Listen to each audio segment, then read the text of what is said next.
Hi there, my name is Sue Orton, and I want to take this opportunity to thank the Brain Injury Association of Missouri, the Board of Directors, and Maureen Cunningham for presenting me with the 2020 Lifetime Achievement Award. 32 years ago, we got the call that no parent ever wants to hear. Our daughter Karen had been involved in a motor vehicle crash in Kansas City. We didn't even know whether she had survived the crash or not. We flew out to Kansas City, and that began my journey with brain injury. After weeks and months and even years of rehab, I must happily report that Karen is doing quite well. 32 years ago, the National Head Injury Foundation, which is now the Brain Injury Association of America, was brand new, only a few years old.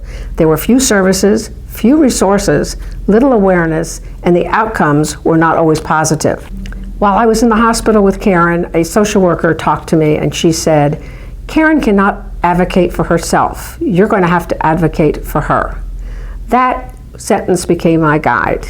This was before the Americans with Disabilities Act, and brain injury did not get any kind of a notice as far as some of the disability resources. And I said, well, if Karen did survive, then I would try and be a small voice for brain injury. So this began by starting with a support group. I then became involved with the Board of Directors, serving several years of the Brain Injury Association Board. And then I went on to chair the Missouri Brain Injury Advisory Council.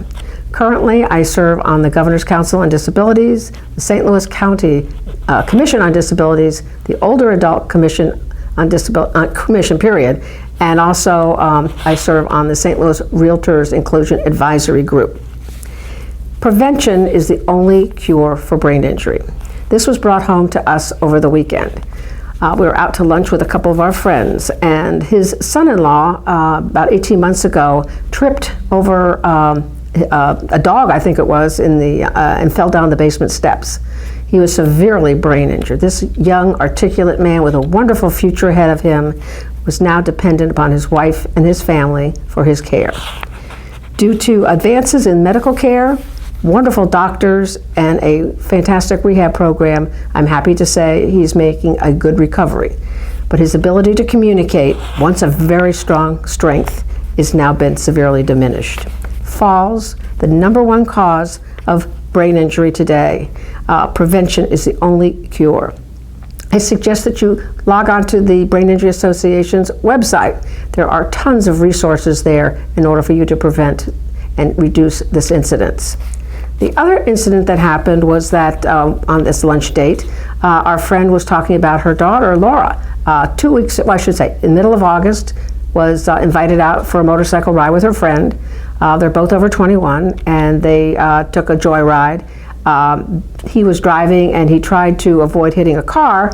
So he swerved, they hit the guardrail, and they went over an embankment, and this is a picture of Laura's helmet.